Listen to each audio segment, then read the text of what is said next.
Hi, this is Barbara. Today I'm going to show you how to crochet a single crochet. Once you have a chain, then you're ready to add another stitch. Today we will add a single crochet. We're not going to stitch into this first stitch, we're going to go into the second one.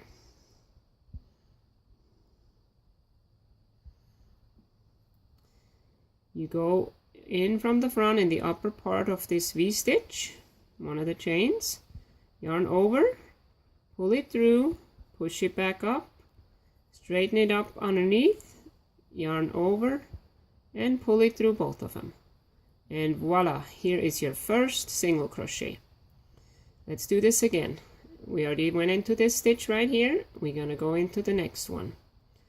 Go in, yarn over, pull it through, push it up, grab it like this and pull it down underneath it so it's nice and straight, and both the loops are on the part right here that dictate the size of the loop.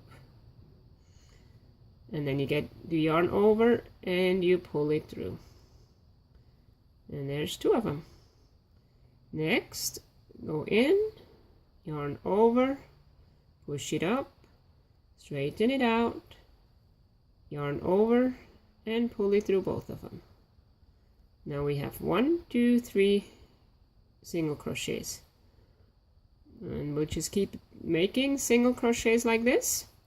The reason for the straightening out underneath like that after the first time we pull the yarn through and we have two loops is so we can have control over what we're doing.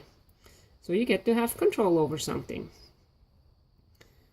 So we go and keep making single crochets like this. Make sure you adjust it after each time you pull the first time through. Here, straighten it out and pull it through. Also, you want to think of your work as like this. Don't fold it down like this, it will confuse you. So just hold it like that. Through, yarn over, straighten it out, yarn over, and pull it through both of them. If you need help with the tension, and if it's too tight to pull through, like when you're here and it's hard, then you can refer to the video how to crochet chain stitch for beginners, and it'll show you how to move the finger back and forth to help with the tension. So it's not too tight, and it makes it easier to crochet. If you have any questions or comments, please add them at the bottom of the video. Ask any questions you like, and I will video for you what you need. Have fun, and see you next time.